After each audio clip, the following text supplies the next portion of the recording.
నమస్కారం. Star hospital సుఖీభావ్కు స్వాగతం. Powered by AgriGold ఆయుర్ సుఖ మల్టీ స్పెషాలిటీ ఆయుర్వేదిక్ వైద్యాలయ.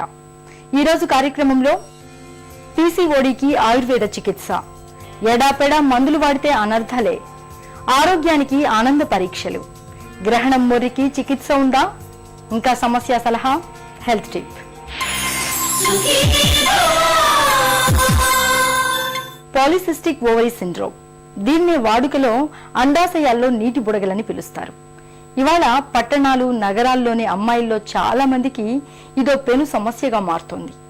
అండాశయాల్లో నీటి బుడగల మూలంగా నెలసరి గాడి తప్పడంతో పాటు సంతాన సాఫల్యత అవకాశాలు కూడా బాగా సన్నగిల్లుతున్నాయి.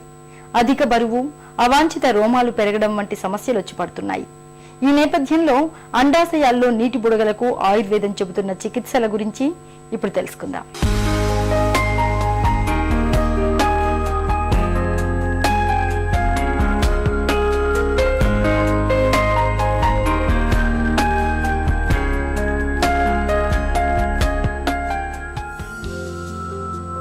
అండాశయాల్లో నీటి బుడగల గురించి తెలుసుకునే ముందు అసలు అవెలా ఏర్పడతాయో చూద్దాం.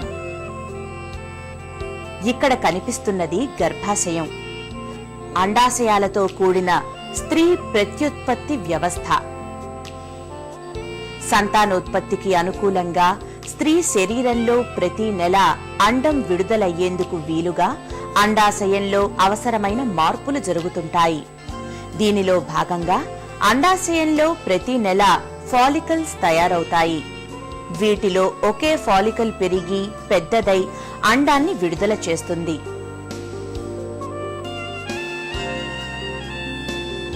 హార్మోన్ల మధ్య సమతూకం దెబ్బతినడం వల్ల ఈ ఫాలికల్స్ అండంగా ఎదగడానికి బదులు చిన్న చిన్న నీటి బుడగల్లా మారిపోతాయి.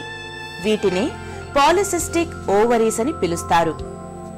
ఇవాళ టీనేజ్ అమ్మాయిలు మొదలుకొని 40 ఏళ్ల మహిళల వరకు చాలా మందికి అండాశయాల్లో నీటి బుడగలనేవి ఒక పెద్ద సమస్యగా పరిణమిస్తున్నాయి. ఈరోజు చాలా మంది స్త్రీలలో పీసీఓడి అనే సమస్యను చూస్తున్నాం. అయితే దీన్ని polycystic ovarian disease are polycystic ovarian syndrome అని కూడా చెప్తూ ఉంటారు. ఎందుకంటే ఇది చాలా రకాలైన స్త్రీ సంబంధితమైన హార్మోన్లతోటి వాటి యొక్క డిస్టర్బెన్స్ వల్ల వస్తున్న సమస్య ఇది. ఈ యొక్క సమస్య ఉన్నవాళ్ళు ఆహార నియమాలు పాటించాలి. వీళ్ళు పిండి పదార్థాలు లాంటివి తగ్గించి కాంప్లెక్స్ డైట్ లాంటివి తీసుకోవాలి. అంటే గోధుమలు, సజ్జలు, రాగులు, జొన్నలు ఇలాంటివన్నీ కలిపి తీసుకోవడం ద్వారా ఏమవుతుందంటే కొంచెం టైం తీసుకుని ఆ హైపర్ ఇన్సులినిమియా ఏదైతే ఉంటుందో, అంటే ఇన్సులిన్ అధికంగా ఏదైతే విడుదలవుతుందో అది కంట్రోల్ అవడానికి అవకాశం ఉంటుంది. శరీర బరువు నియంత్రించుకోవడం చాలా ముఖ్యము. కొవ్వు పదార్థాలు చాలా తక్కువ తీసుకోవాలి. ఎందుకంటే కొవ్వు వల్ల ఆల్రెడీ వీళ్ళకి లిపిడ్ మెటబాలిజం కూడా డిస్టర్బ్ అవుతుంది కాబట్టి కొవ్వు పదార్థాలు తక్కువగా తీసుకోవాలి. అలాగే వీళ్ళు వ్యాయామం అధికంగా చేయాలి. ఎందుకంటే వ్యాయామం చేయడం ద్వారా రక్త ప్రసరణ బాగా జరిగి ఆ యొక్క హార్మోన్స్ ఏవైతే ఉన్నాయో అవి సెట్ అవ్వడానికి అవకాశం ఉంటుంది. ఏరోబిక్ ఎక్సర్సైజెస్, అలాగే వీళ్ళు కొన్ని యోగాల ద్వారా ఏమవుతుందంటే యూట్రస్ ఏదైతే ఉంటుందో దానికి రక్త ప్రసరణ చక్కగా అంది అది మళ్ళీ యాక్టివ్గా పనిచేయడము, అలాగే ఎక్కువ బ్లీడింగ్ కాకుండా తక్కువ బ్లీడింగ్ కాకుండా సమంగా బ్లీడింగ్ అవడానికి సహాయపడుతూ ఉంటుంది. ఇక్కడ చూడండి, అండాశయాల్లో చిన్న చిన్న నీటి బుడగలు నెక్లెస్ ఆకారంలో ఎలా కనిపిస్తున్నాయో. అండాశయాల్లో ఇలా నీటి బుడగలు ఏర్పడటం వల్ల నెలసరి గాడి తప్పుతుంది. నెలల తరబడి రాకపోవటం, అధిక ఋతుస్రావం లేదంటే అసలే కాకపోవడం వంటి సమస్యలు కనిపిస్తాయి. నెలసరులు సరిగ్గా రాకపోవడం వల్ల గర్భం ధరించటం కష్టసాధ్యంగా మారుతుంది. ఇక బరువు కూడా సమస్యగా మారుతుంది. అండాశయాల్లో నీటి బుడగలు ఉన్న వారిలో చాలా మంది క్రమంగా బరువు పెరిగిపోతారు. శరీరంపై అవాంఛిత రోమాలు మొలుచుకొస్తాయి. మెడ భాగం నల్లగా మారుతుంటుంది. పీసీఓడితో వచ్చే ఈ సమస్యలకు ఆయుర్వేదం తనవైన చక్కటి పరిష్కారాలను చెబుతోంది. ముఖ్యంగా ఏంటంటే బహిష్టకి ఒక వారం రోజుల ముందు నుంచి మనం బొప్పాయి మనకి ఇళ్లలో దొరుకుతూ ఉంటుంది. బొప్పాయి పూలని దంచేసి ఆ రసం తీసి ఆ రసంలో ఒక 1/4 టీ స్పూన్ ఇంగువ వేసి ఆ ఇంగువని మజ్జిగలో కలిపేసి వీళ్ళు తీసుకుంటే కనుక, అంటే బొప్పాయి పూలు ఒక 5-6 తీసుకోవడము. అలాగే 1/4 టీ స్పూన్ ఇంగువ. దీన్ని మజ్జిగలో కలిపి ప్రతిరోజు పొద్దున్న సాయంత్రం ఒక వారం 10 రోజుల ముందర నుంచి తీసుకుంటే కనుక వీళ్ళకి చాలా బాగా బ్లీడింగ్ అవుతుంది. ఆ తర్వాత ఫ్రీ ఫ్లో ఆఫ్ హార్మోన్స్ జరుగుతున్నాయి.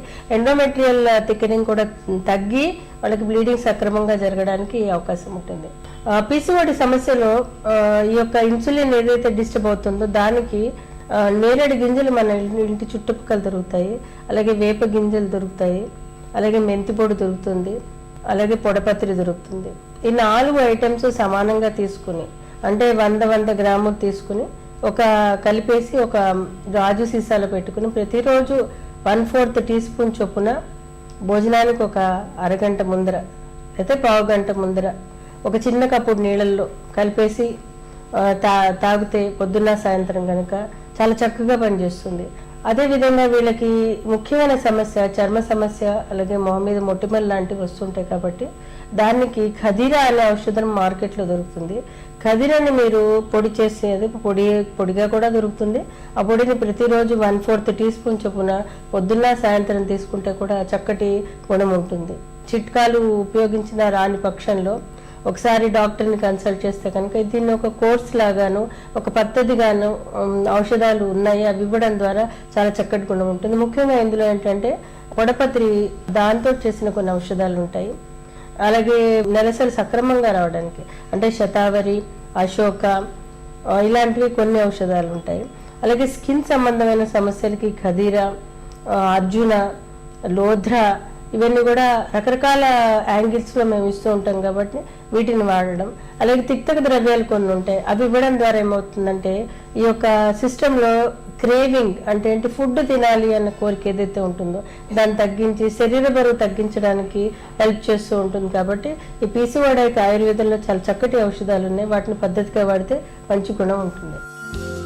అండాశయాల్లో నీటి బుడగలతో బాధపడుతున్నప్పుడు నాగకేసరాల చూర్ణం, పుష్యానురాగ చూర్ణాలను తేనెతో కలిపి నిత్యం తీసుకుంటే మంచి ఫలితం ఉంటుంది. అలాగే కాంచనార గుగ్గులు మాత్రలు పూటకు 2 చప్పున 3 ముక్కలు, భోజనం తరువాత అల్లం రసం తేనెతో గాని పాత బెల్లంతో గాని లేదా నువ్వులను బెల్లంతో పాటు తీసుకుంటే నెలసరి సక్రమంగా వస్తుంది. సంతానలేమితో బాధపడుతున్నప్పుడు అండం విడుదల కోసం వాడే మందుల్ని 6 నెలలకు మించి వాడకూడదు. ఎత్తుకు తగ్గ బరువు ఉండేలా ఆహారంలోనూ వ్యాయామంలోనూ తగిన జాగ్రత్తలు తీసుకోవాలి. ఒత్తిడి, ఆందోళనలను తట్టుకునేందుకు యోగా, ధ్యానం వంటి పద్ధతుల్ని ఒక అలవాటుగా మార్చుకోవాలి.